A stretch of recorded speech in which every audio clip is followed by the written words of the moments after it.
Hey everybody, welcome back to another episode of This Week in Comics. My name is Yule, and I own Fantastic Comics in Berkeley, California. Every week I run down comics I'm looking forward to, talk about comics I read, but first, let's talk about the top 5 comics we sold last week.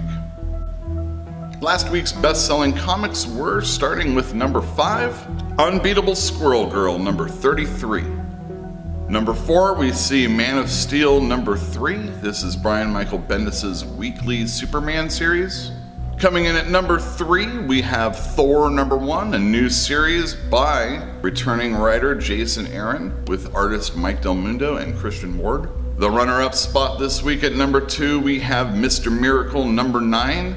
This maxi series is nearing its completion and it just keeps getting better and better and better. Taking the top spot this week, but narrowly edging out Mr. Miracle, Monstress number 17. This is an Image comic by Marjorie Liu with fantastic illustrations by Sana Takeda. This book is always a top seller in our store. If you haven't checked it out, you should definitely pick it up. Those were the best-selling books last week. Did any of them make your pull list? Let me know in the comments down below. And now, from Image Comics this week, we have Bloodstrike Brutalists number 0. This is written, drawn, penciled, colored by Michel Fiffe. He is very well known for having done Copra, which is his self-published superhero series that he does. Comes out monthly, and if you haven't checked that one out, you should definitely do that. But today we're talking about Bloodstrike. But first, we're going to talk about Image comic books in the 90s. Image comics in the 90s were very fond of gimmicks. They would have chromium covers, coupons in the comic books. The very first issue of Bloodstrike proclaimed you could rub the blood.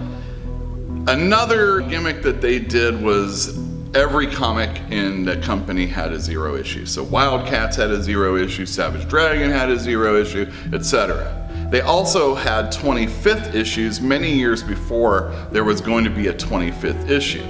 So let's say when Wildcats number 10 came out or something, they also, the next month, had a 25th issue. The Spawn had a 25th issue many, many months before it was going to come out. And that was just a thing that they did, and it was kind of fun. How does that tie in with Bloodstrike? Well, let me tell you. Bloodstrike never had a 0 issue. And it did have a 25th issue, but it ended at 22. So what Fiffe is doing here is he's giving us a 0 issue, which is an introduction to the Bloodstrike team. Like a lot of the other 0 issues, it had to take place before the first issue. So a lot of them were just kind of like, how did this happen? How did these people get together and that kind of thing? That's what this book is. It's fantastic. If you haven't seen Fiffe's artwork, or if you have, you know exactly what you're gonna get. He's looser than your normal extreme Image comic, but he's just as violent, just as bloody. I highly recommend it just for that aspect alone. Other things that he does really well is like the letters pages is a callback from the past. He has really good illustrations by Ed Piskor in this comic book and other people that are underground that you may not know, but they fit in really well in this book. And then the next issues that we're going to get after the 0 issue are going to be the 23 and 24, bridging 22 to 25. We're going to be able to get all our Bloodstrike together. Fiffe does a really good job tapping into the feeling of the comic book in the day, but it has a lot of his aesthetics. So anybody that's wary of reading an old extreme comic book or having to go back and feel like they have to read those, you don't need to. You're going to enjoy this just the same, but old extreme fans are going to really enjoy this too. I highly recommend this book. It's fantastic. The third issue of it's going to have an introduction of the Pouch, which is Rob Liefeld's new character. I'm really excited for that. I think everybody's going to enjoy this book if they read it, if they have a sense of history, of comics, a sense of irony. They should all very much like this book. It's one you should definitely pick up. Bloodstrike, my pick of the week. Whew! That was a lot of talk about 90s comics. Let's jump forward into today. First up this week, I'm looking forward to Amazing Spider-Man number 801. I erroneously said that 800 was the last issue of Amazing Spider-Man, written by Dan Slott. This one is going to be. I'm looking forward to it. The description in the Diamond preview says that we're going to need some Kleenex when we're reading it.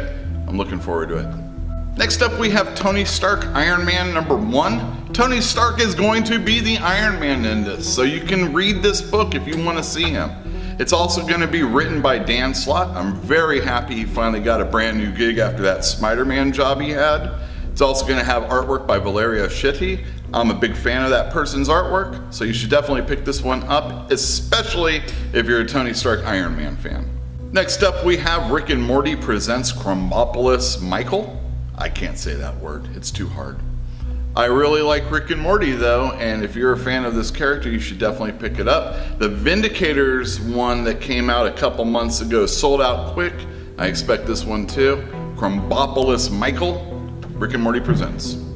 Pick it up. Next up, we have X-Men Gold #30. It's finally here. The wedding of Colossus and Kitty Pryde. They met all those years ago. In fact, it was when I was first reading X-Men that they kind of met each other, and so this is a monumental moment in comics for me, and I'm sure a lot of other readers out there. I'm looking forward to it quite a bit, and have been actually. X-Men Gold has been quite good of late, and I'm very much looking forward to this book. I hope the reception is good. And lastly, this week we have Lost City Explorers #1. This is an Aftershock comic written by Zach Kaplan, who coincidentally is going to be signing in store Saturday, June 23rd from 12 to 3.